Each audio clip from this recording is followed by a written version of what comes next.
Realme GT Neo বা Realme X7 Max এই smartphone ব্যবহার করতে গিয়ে আমার এমন অভিজ্ঞতা হয়েছে যা রিয়েলমির আর কোনো ফোন ব্যবহার করতে গিয়ে এই ধরনের অভিজ্ঞতা হয়নি। আর আমরা এই ফোনের একটি আনবক্সিং ফার্স্ট ইমপ্রেশন আমাদের চ্যানেলে দিয়েছিলাম। তো আজকের ভিডিওতে আমরা আমার ইউজার এক্সপিরিয়েন্সগুলো এই ভিডিওতে শেয়ার করছি বা টেস্টিং রেজাল্টগুলো জাস্ট শেয়ার করে যাবো। ফুল রিভিউ হয়তো এটাকে বলা যায় না। যাই হোক, এই স্মার্টফোনটা আপনি না কিনলেও আমি বলবো এই ভিডিওটি দেখার জন্য, কারণ একেবারে নতুন একটি প্রসেসর, এর সম্বন্ধে অনেক কিছুই জানা যাবে। তো পুরো ভিডিও নিয়ে আমি স্যাম থাকবো আপনাদের সাথে। আপনারা দেখছেন SamZone। যারা নতুন রয়েছেন চ্যানেলটি সাবস্ক্রাইব করে আমাদের সাথেই থাকুন। শুরুতেই অসংখ্য ধন্যবাদ জানাই আমাদের আজকের ভিডিও স্পন্সর সেলটেক বিডিকে। তাদের শপে Realme X7 Max বর্তমান সময়ে অ্যাভেলেবেল রয়েছে। তাদের শপে রয়েছে বসুন্ধরা সিটি লেভেল 5-এ। ভিডিও ডেসক্রিপশনে সেলটেক বিডির যাবতীয় ইনফরমেশন দেওয়া থাকলো। আর এই স্মার্টফোনের দাম অলমোস্ট সেই আগের মতোই রয়েছে, 36,000 টাকার আশেপাশে। সো ডে টু ডে একটু চেঞ্জ হতে পারে, তাদের সাথে যোগাযোগ রাখতে পারেন বা এই মুহূর্তে চাইলে আপনি নিয়েও নিতে পারেন। ওকে, এই স্মার্টফোনের ডিজাইন বিল্ড কোয়ালিটি নিয়ে আমি কথা বলছি না। এর যে রেয়ার প্যানেলটি, এটা হলো পলিকার্বনেট বা প্লাস্টিক বিল্ড। এর একটা পাশ হলো ম্যাট ফিনিশ, আর এই যে ক্যামেরা মডিউল বরাবর গ্লোসি ফিনিশ। গ্লোসি ফিনিশ অংশে প্রচুর পরিমাণে ফিঙ্গারপ্রিন্ট বসে যায়, যেটা দেখতে খুবই বাজে লাগবে, এবং এই অংশটাতে স্ক্র্যাচ পড়ার পসিবিলিটি অনেকটাই রয়েছে। বডি ফ্রেমটিও প্লাস্টিকেই তৈরি। পোর্টস অ্যান্ড বাটন রাইট সাইডে রয়েছে হোম বাটন, লেফট সাইডে ভলিউম রকার, এবং তার উপরে সিম কার্ড স্লট, যেখানে শুধুমাত্র দুটি সিমে ব্যবহার করা যাবে। উপরের পাশে রয়েছে সেকেন্ডারি নয়েজ ক্যান্সেলেশন মাইক, নিচের দিকটাতে USB type C port, primary microphone, speaker grill এবং 3.5 মিলিমিটার হেডফোন জ্যাক। আমার মনে হয়েছে অবশ্যই ডেডিকেটেড সিম কার্ড স্লট দেওয়া উচিত ছিল। যাই হোক, এর ডিসপ্লে নিয়ে কথা বলা যাক। Realme X7 Max এ রয়েছে 6.43 ইঞ্চের সুপার অ্যামোলেড প্যানেল। যেহেতু এটি super AMOLED panel, colour reproduction খুবই ভালো ছিল। ভিউইং অ্যাঙ্গেলও বেশ ভালো পেয়েছি, একেবারে ভিভিড কালার দিচ্ছিল, দেখতে অবশ্যই ভালো লাগবে। আর 6.43 ইঞ্চ এটা অনেক বড়ও না, আবার ডিসপ্লের চিন বা বেজেল বলা যায় মোটামুটি ন্যারোই রয়েছে, বা 36,000 টাকা বাজেটের আশেপাশে আরও যে ফোনগুলো রয়েছে সেগুলোর মতোই বা ঠিকঠাক। ওকে, ডিসপ্লের লেফট টপে রয়েছে একটি সিঙ্গেল পানসোল, যেটা বেশ ছোটোখাটো। আর এই ডিসপ্লেতে কিন্তু 120 হার্টস রিফ্রেশ রেটও থাকছে। যেহেতু হাই রিফ্রেশ রেট, যে কোনো ট্রানজ্যাকশনে আপনি একটা স্মুথনেস লক্ষ্য করবেন। আর এমনিতেও এখানে একেবারে 120 হার্টসের কাছাকাছি রিফ্রেশ রেট দিতে পারছিল। সো ডিসপ্লেটা থেকে একটা ভালো এক্সপিরিয়েন্স পাওয়া সম্ভব। তবে একদম সানলাইটে গেলে স্ট্রাগল ঠিক বলবো না, বা আপনি দেখতে যে কষ্ট হবে এমনও না, বাট আর একটু ব্রাইটনেস থাকলে ভালো হতো। এখানে 1000 নিটস পিক ব্রাইটনেস রয়েছে, বাট আরও একটু মনে হয় যেন দরকার। তবে আমরা যদি পোকো F3 সাথে কম্পেয়ার করি, ওইটাতেও কিন্তু মানে পিক ব্রাইটনেসটা ভালোই রয়েছে, কিন্তু সানলাইটে ওইভাবে পারফর্ম করতে পারে না। ওইটার থেকে কিছুটা বেটার, কিন্তু তারপরেও আমার মনে হয় আরেকটু থাকলে ভালো হতো। এছাড়া ডিসপ্লের টাচ রেসপন্স নিয়ে কোনো ধরনের প্রবলেম পাওয়া যায়নি, কোনো ধরনের ল্যাটেন্সি এখানে নেই। মোট কথা আমি বলবো যে ডিসপ্লেটা আপনারা এই বাজেটে খুশি থাকবেন, ডিসপ্লেটা ওকে। আবার এই ডিসপ্লেকে প্রোটেকশন করছে ড্রাগন ট্রায়াল গ্লাস।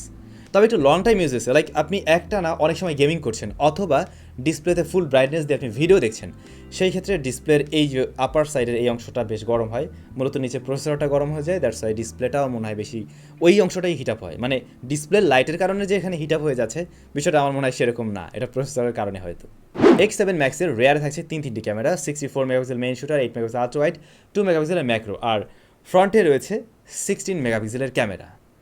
তো এর ক্যামেরাটা দিয়ে আমি যখন ছবি তুলতে গেলাম, একটা ছবি তোলার পরে দেখলাম যে ক্যামেরা ক্রাশ করছে, মানে অ্যাপস থেকে বেরিয়ে আসছে, ছবি তোলা যাচ্ছিল না। প্রায় বেশিরভাগ সময় এই সমস্যাটা করছিল, বিশেষ করে আল্ট্রা ওয়াইড দিয়ে যখন আমি তুলতে যাচ্ছিলাম, ক্যামেরা অ্যাপস থেকে বের হয়ে আসছিলো, ক্লোজ হয়ে যাচ্ছিলো। তাই আমি বুঝলাম না ঘটনাটা কি। এটা আমি কয়েকবার ফোন অন অফ করেও দেখেছি, তারপরেও একই সমস্যা। আর কোনো ধরনের আপডেট আমি পাই নাই, যেহেতু যে নতুন আপডেটে ফিক্স হয়ে যেত বা এমন কিছু আমি বলতে পারছি না, হয়তো নেক্সট টাইম এটা ঠিক হতে পারে। তবে ক্যামেরায় আমি এই ইস্যুটা পেয়েছি। ছবিগুলো তুলতে আমাকে মানে ভালো প্যারা নিতে হয়েছে, কারণ ক্যামেরা অন করে বেশি সময় রাখা যায় না। জাস্ট ক্যামেরা অন করলেন, সাথে সাথে ক্লিক করতে হবে, না হলে দেখবেন যে ক্যামেরা থেকে বের হয়ে আসছে। তো এটা একটা বড় ধরনের প্রবলেম আমি পেয়েছি। আর ক্যামেরা রেজাল্ট যদি বলি, 64 মেগাপিক্সেলের যে মেইন শুটার, সেটা ডে লাইটে বা একদম প্রপার লাইট পেলে মোটামুটি ভালো শার্পনেস ডিটেলস ধরে রাখছিল ঠিকই, তবে কালার কিছুটা বুস্ট আপ করে। দেখতে খারাপ লাগে না, বাট ন্যাচারাল কালার এটাকে বলা যাবে না, একটু বুস্ট আপ করে দিচ্ছিল কালার। আর শ্যাডো ডিটেলসে আমি ততটা ভালো পাইনি। ইভেন ছবির যে সাইড এরিয়া, লাইক 4টা কর্নার, এই কর্নার এরিয়াতে ডিটেলসের পরিমাণ অনেকটাই কম রয়েছে। এটা ম্যাক্সিমাম ফোনের ক্ষেত্রে আমরা দেখি, তবে এই ফোনটার ক্ষেত্রে আমি একটু বেশি পেয়েছি। একদম প্রপার লাইট পেলে বা ভালো লাইট পেলে মোটামুটি ঠিকই আছে, এই সমস্যাটা একটু লো লাইটের দিকেই বেশি লক্ষ্য করা যায়। আর ওয়াইড অ্যাঙ্গেলের ক্ষেত্রেও প্রায় অলমোস্ট সেম টাইপের ছবি দিয়েছে। ডে লাইটে বা প্রপার লাইটে মোটামুটি ভালো শার্পনেস ডিটেলস এখানেও পেয়েছি, কিন্তু একটু অন্ধকার হয়ে গেলে এর ছবিগুলো ততটা ভালো ছিল না, এবং শ্যাডো ডিটেলস যদি খেয়াল করেন শ্যাডো এরিয়াতে ততটা ভালো পারফর্ম করতে পারছিল না। এরপরে রয়েছে এখানে একটি ম্যাক্রো শুটার, এটা একেবারে অ্যাজ ইউজুয়াল রেজাল্ট করছে। এটা না থাকলেও চলতো, এটা না দিলেই ভালো হতো আর কি, এরকম একটা অবস্থা। বরঞ্চ ডেপথ সেন্সর থাকলেও হতো। পোর্ট্রেট মোড এখানে রয়েছে, এজ ডিটেকশন খুব একটা খারাপ ছিল না, তবে ব্লারনেসটা আমি যতটা ভালো পাইনি, একটু আর্টিফিশিয়ালও লেগেছে। আর মেইন সাবজেক্টকেও একটু সফট করার প্রবণতা ছিল এখানে। এই স্মার্টফোনের মেইন ক্যামেরা দিয়ে ভিডিও রেকর্ড করা যাবে সর্বোচ্চ 4K 60 fps এবং এখানে কিন্তু ইআইএস রয়েছে। ভিডিওর স্ট্যাবিলিটি ভালো পেয়েছি এবং ভিডিও কোয়ালিটি বরঞ্চ আমি ছবির চাইতে একটু এগিয়েও রাখতে পারি। ভিডিও কোয়ালিটি আমার কাছে খারাপ লাগেনি। ইভেন এখানে ভিডিওতে আপনি আবার কয়েকটা মোড টুডও পেয়ে যাচ্ছেন, লাইক আপনি সাবজেক্ট অবজেক্টকে আলাদা করতে পারছেন, মেইন সাবজেক্টকে আপনি কালারে রেখে বাকিগুলোকে সাদা কালো রাখতে পারছেন, বা যে কোনো একটা কালার সিলেক্ট করেও আপনি চাইলে অন্য কালারগুলোকে ব্ল্যাক অ্যান্ড হোয়াইট করে দিতে পারছেন। তো এরকম বেশ কিছু অপশন রয়েছে। হয়তো ভিডিওর জন্য এটা ভালো লাগবে, ভিডিওর জন্য খারাপ না, বাট একটু লং টাইম ভিডিও করলে এর ক্যামেরা মডিউলের পাশে এই বরাবর জায়গাটা প্রচণ্ড পরিমাণে গরম হয়ে যাচ্ছিল, একদম এক্সট্রিম লেভেলের। আমরা রেডমি নোট 8 প্রোর ক্ষেত্রে বলেছিলাম যে ওইটা কিছু সময় ধরে রাখলে, মানে প্রথম দিকটাতে যখন ফোন এসেছিল, যে অনেক বেশি গরম হয়ে যায়। তো এইটার ক্ষেত্রে তার ব্যতিক্রম হয়নি, মানে গরম হতে হতে 50 ডিগ্রির কাছাকাছি চলে গিয়েছে। তো এটা অনেকটাই আমি বলবো। সে যাই হোক, এই ফোনে কিন্তু নাইট মোড রয়েছে এবং রাতের ছবিগুলো ভালোই আসছিল, বা নাইট মোডে এটা ভালো পারফর্ম করতে পেরেছে আমি বলবো। আসছি ফ্রন্ট ফেসিং ক্যামেরায়। এখানে 16 মেগাপিক্সেলের ক্যামেরা রয়েছে, যেটা বেশ সুন্দর সুন্দর ছবি দিতে পারছিল, অর্থাৎ স্কিন টোনটা একটু সফট করে দেয়, বাট ছবিগুলো দেখতে বেশ ভালোই লাগে। আর একদম প্রপার লাইট পেলে মোটামুটি শার্পনেস ডিটেলস ধরে রাখতে পারছিল, তবে ডাইনামিক রেঞ্জ এখানে খুব বেশি ভালো পাওয়া যায়নি। ও আরেকটা ব্যাপার বলে রাখা ভালো, ক্যামেরা দিয়ে যদি আপনি ভিডিও রেকর্ড করা শুরু করেন তাহলে কিন্তু আবার ক্যামেরা ক্র্যাশ করে না, বা ক্যামেরা থেকে তখন বের হয়ে আসে না, সেটা কিন্তু ঠিকই থাকে। বাট আপনি যদি ছবি তুলতে যান তখনই কিন্তু বের হয়ে আসছিল, মানে আজব টাইপের একটা সমস্যা। এমন সমস্যা আমি জীবনেও শুনি নেই। ফাইনালি নতুন প্রসেসর নিয়ে কথা বলা যাক, মিডিয়াটেক ডাইমেনসিটি 1200। এই প্রসেসরটি রয়েছে এই স্মার্টফোনের মাঝে এবং এটা একটি 5G প্রসেসর, যেটা কিনা 6 ন্যানোমিটার আর্কিটেকচারে তৈরি করা। তো এই প্রসেসরটা এর আগে আমরা কোনোদিনই ব্যবহার করিনি, এবং যে কারণে এইটা আমার এই কয়েকটা দিন একটু ভালো করে ব্যবহার করতেও হয়েছে, এবং ব্যবহার করতে গিয়ে খুব দারুণ দারুণ এক্সপিরিয়েন্সও হয়েছে, সেগুলো অবশ্যই শেয়ার করব। তো এই প্রসেসরটার মাঝে কী রয়েছে সেটা আমরা একটু জেনে নেই। এখানে মোট 8টি কোর রয়েছে। এর একটি কোর হলো 3.0 গিগাহার্টসের, যা কোর্টেক্স A78। এরপরে আরও 3টি কোর রয়েছে, যা 2.6 গিগাহার্টসের, কোর্টেক্স A78 ওটাও, এবং আরও 4টি কোর রয়েছে, যা 2.0 গিগাহার্টসের, কোর্টেক্স A55। এর স্টোরেজ সলিউশন হলো 3.1 ইউএফএস 3.1। আর এই স্মার্টফোনটা দুইটি ভ্যারিয়েন্টে পাওয়া যায়, 8GB 128GB, আরেকটি হলো 12GB 256GB। এটা 8 128GB ভ্যারিয়েন্টের। তো এই স্মার্টফোনটা স্টুডিওতে আসার পর থেকে আমি এর প্রতি আগ্রহ একটু বেশিই দেখিয়েছিলাম, যেহেতু একেবারে নতুন প্রসেসর, সো এটা ব্যবহার করার আগ্রহ একটু বেশিই ছিল।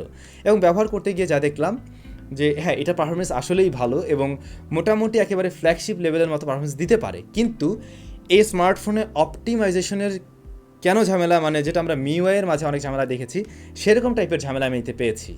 যেমন আমি ক্যামেরা নিয়ে একটু আগে বলছিলাম, ঠিক একই রকমভাবে আরও রেগুলার বেশ কিছু অ্যাপস নিজে নিজে ক্লোজ হয়ে যাচ্ছিলো। কেন হচ্ছিল আমি জানি না। ইভেন আপনি একটা ছবি দেখতে যাবেন, দেখবেন অটোমেটিক বের করে দিচ্ছে। আমি ফেসবুক চালাচ্ছিলাম, বের করে দিচ্ছে। সবগুলো কিন্তু আপডেটেড অ্যাপস, তারপরেও এই সমস্যা হচ্ছিল। তো আমার যেটা মনে হয়, এই প্রসেসরটা আসলে এই স্মার্টফোনের সাথে খাপ খেতে পারছে না, এখনও এর ইউআইয়ের সাথে ওইভাবে গুছিয়ে উঠতে পারেনি। বাট যেগুলো ঠিকঠাকভাবে চলতে পারছিল সেগুলোর থেকে আপনি একদম ওই লেভেলের পারফরমেন্সই পাবেন, এবং আপনার কাছে মনে হবে না কোনো ধরনের ল্যাটেন্সি রয়েছে, কোনো ধরনের ল্যাগ এখানে রয়েছে। কিন্তু কাজ করার মাঝে যদি হঠাৎ করে অ্যাপস থেকে বেরিয়ে আসে, তখন তো মেজাজটা গরম হবে, এটাই স্বাভাবিক। তো এই প্রবলেমগুলো আমি এটাতে ফেস করেছি। তবে আমার যা মনে হয় এটা অবশ্যই ফিক্স করা সম্ভব, এবং অদূর ভবিষ্যতে এটা ঠিক হয়ে যাবে বলেও আমি মনে করছি। এমনিতে অ্যাপ ওপেনিং ক্লোজিং টাইম ছিল খুবই ফাস্ট, অলমোস্ট ফ্ল্যাগশিপ ডিভাইসের মতো আপনার কাছে মনে হবে। তবে এই স্মার্টফোন দিয়ে যদি আপনি একটু প্রেশার নিয়ে কাজ করতে চান, বা একটু লং টাইম কাজ করতে চান, আবার মাল্টিটাস্কিংও যদি একটু বেশি প্রেশার দেন, সেই ক্ষেত্রে এটা ভালো রকমেরই গরম হয়ে যাচ্ছিল, বিশেষ করে এই অংশটা। তবে তাতে করে পারফরমেন্স ড্রপ করে এমনটা কিন্তু না, বাট ফোনটা একটু গরম হয়ে যায়, হাতের মধ্যে ধরতে আপনার কাছে একটু বিশ্রী লাগতে পারে। গেমিং টেস্টের জন্য আমরা এখানে 3টি গেম রান করি। প্রথমে আমরা পাবজি রান করেছিলাম, যা আমি সর্বোচ্চ এইচডিআর আলট্রাতে খেলতে পেরেছি, এবং গেম প্লে প্রথম দিকে সত্যিই সুপার স্মুথ ছিল, কোনো ধরনের কোনো সমস্যা পাওয়া যায়নি, একদম সুন্দরভাবে এটা প্লেয়াবল ছিল। তবে সময়ের সাথে ফোনটা অতিরিক্ত থেকে অতিরিক্ত গরম হচ্ছিল। আপনি আধা ঘন্টা প্লাস যদি এটাতে গেম প্লে করেন, দেখবেন যে ফোন এতটাই গরম হয়ে যায় যে এটা প্রায় 55 ডিগ্রির কাছাকাছি চলে যাচ্ছিল, এবং ফোনটা হাতে ধরে রাখতেও আপনার বিরক্ত লাগবে। ইভেন এর যে বডি ফ্রেমটা, সেটাতেও মানে খুব ভালো রকমের গরম মনে হচ্ছিল। তবে পারফরমেন্স অনেক ড্রপ করে এমন না, টুকটাক কিছু ল্যাগ পেতে পারেন আপনি অ্যাকশন মোমেন্টে, বাট তারপরেও গেম প্লে আমি যথেষ্ট ভালো পেয়েছি। এবং আমার মনে হয় কি, আসলে এই প্রসেসরটা একেবারে নতুন, যেহেতু এটা এখন ওইভাবে অপটিমাইজ হতে পারেনি, সো সময় লাগবে। বাট এর যে আসলে ওই ধরনের ক্ষমতা রয়েছে, সেটা আপনি এটাতে হাত দিলে বুঝবেন। এরপরে আমরা সিওডি সর্বোচ্চ সেটিংসে প্লে করেছিলাম, এবং ওইটার রেজাল্ট দুর্দান্ত ছিল। ওইটা একেবারে বাটার স্মুথলি প্লেয়াবল ছিল, এবং লং টাইমে এর থেকে কোনো ধরনের সমস্যা পায়নি। তবে হ্যাঁ, ওই গরম ঠিকই হচ্ছিল, কিন্তু এটা খুবই স্মুথলি প্লেয়াবল ছিল। এরপরে আমরা এখানে অ্যাসফাল্ট 9 প্লে করি, এবং ওইটাতেও আমি কোনো ধরনের ল্যাগট্যাগ পাইনি। ইভেন এর গ্রাফিক্স আমি ভালো পেয়েছি, আর যেহেতু সুপার অ্যামোলেড প্যানেল, কালার খুব দারুণ দিচ্ছিল। সো ওভারঅল যদি আমি গেমিং নিয়ে বলি, এর থেকে একটা ভালো গেমিং পাওয়া সম্ভব, কিন্তু এটা এখনও ওইভাবে অপটিমাইজড একটি প্রসেসর না, আরও কিছুটা সময় লাগবে হয়তো, দেন এর থেকে একটা ভালো পারফরমেন্স বা স্ট্যাবল একটা পারফরমেন্স পাওয়া সম্ভব। তবে ইস্যু ওই একটা থেকেই যায়, যেটা হলো গরম। এখন এই গরম হওয়াটা কি আসলে পরবর্তীতেও থাকবে কিনা সেটা আপনাদেরকে আমি এই মুহূর্তে নিশ্চিত করে বলতে পারছি না। আর গরম হওয়ার সাথে সাথে আরেকটা ব্যাপারও খেয়াল করছিলাম যে চার্জ আসলে একটু বেশি বার্ন করছিল। আপনি যখন গেম প্লে করবেন যতটুকু হওয়ার কথা না তার তুলনায় একটু বেশি চার্জ বার্ন হচ্ছিল বলে আমার মনে হয়েছে। মোবাইল ফোনটিতে স্টেরিও স্পিকার রয়েছে, এই উপরে একটা নিচে একটা। সাউন্ড কোয়ালিটি খুবই ভালো ছিল, ফুল ভলিউমে কোনো ধরনের রেজিস্ট্রেশন পাওয়া যায়নি, এবং এটা যতটুকু লাউডনেস রয়েছে আমার মনে হয়েছে এটা ওকে। আর এয়ারপিসের সাউন্ড আমি ঠিকঠাক পেয়েছি, এটা মোটামুটি লাউড অ্যান্ড ক্লিয়ার। এই ফোনটাতে কিন্তু ইন ডিসপ্লে ফিঙ্গারপ্রিন্ট স্ক্যানার ব্যবহার করা হয়েছে, এবং এটা বলা যেতে পারে এক কথা একদম সুপার ফাস্ট। তবে এটা আরেকটু উপরে থাকলে পজিশনটা ঠিকঠাক হতো বলেই আমার মনে হয়। মোবাইল ফোনটিতে 4580 মিলিঅ্যাম্পিয়ারের ব্যাটারি রয়েছে, আর এর বক্সে আপনি পেয়ে যাবেন 50 ওয়াটের ফাস্ট চার্জিং সিস্টেম। ওইটা দিয়ে এই ফোনকে ফুল চার্জ করতে আমার সময় লেগেছে 1 ঘন্টা 2 মিনিট। আমার কাছে মনে হয়েছে এটা একটু বেশি সময়, এটা আরও একটু কম সময়ের মধ্যে ফুল চার্জ হওয়ার কথা। তবে 50% চার্জ করতে পেরেছি আমি 20 মিনিটের মধ্যেই। কিন্তু সত্যি বলতে এর থেকে আমি আশানুরূপ রেজাল্ট পাইনি। আমি এর থেকে আরও ভালো ব্যাটারি ব্যাকআপ আশা করেছিলাম। আমি ভেবেছিলাম যে হেভি ইউজার হয়ে থাকলেও একদিন ব্যবহার করা যাবে, কিন্তু একদিন যায়নি। আমি মোটামুটি গেমিং টেমিং করে দেখেছি, এটা আসলে দিনে 2বার চার্জ করাও লাগতে পারে যদি আপনি হেভি ইউজার হয়ে থাকেন। আর রেগুলার ইউজার হয়ে থাকলে একদিন চালানো যাবে অনায়াসেই। এর বাইরে স্মার্টফোনে যাবতীয় প্রয়োজনীয় সমস্ত রকমের সেন্সরগুলোই রয়েছে, সেগুলো ঠিকঠাক ছিল। নেট কানেকশনেও কোনো ধরনের সমস্যা হয়নি, সিম কানেকশন ওকে ছিল, এগুলো সব ঠিকঠাক। এখন ফাইনালি ছিল এই স্মার্টফোনের বিষয়বস্তু। তো সব মিলে আমার যা মনে হয়েছে, এর মাঝে খুব শক্তিশালী একটি প্রসেসর রয়েছে ঠিকই, কিন্তু এটার অপটিমাইজেশনের এখনও জায়গা রয়েছে। এই প্রসেসরটা এখনও খাপ খেয়ে উঠতে পারেনি, বাট এটা বোঝা যায় যে এটা খুবই পাওয়ারফুল একটি প্রসেসর।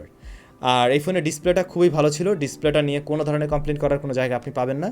তারপরে এর ক্যামেরাটা, সেটা একটা অ্যাভারেজ রেজাল্ট দিতে পেরেছে। ফিঙ্গারপ্রিন্ট স্ক্যানার বেশ ভালো। ব্যাটারিটা আমার যা মনে হয় অপটিমাইজেশনের কারণেই একটু বেশি ড্রেন হচ্ছে, বাট এটাও ঠিক করা হয়তো সম্ভব, বা ভালো অপটিমাইজেশনে ওটাও হয়তো বা একটু ভালো রেজাল্ট করবে, কারণ প্রসেসরটা কিন্তু 6 ন্যানোমিটারের।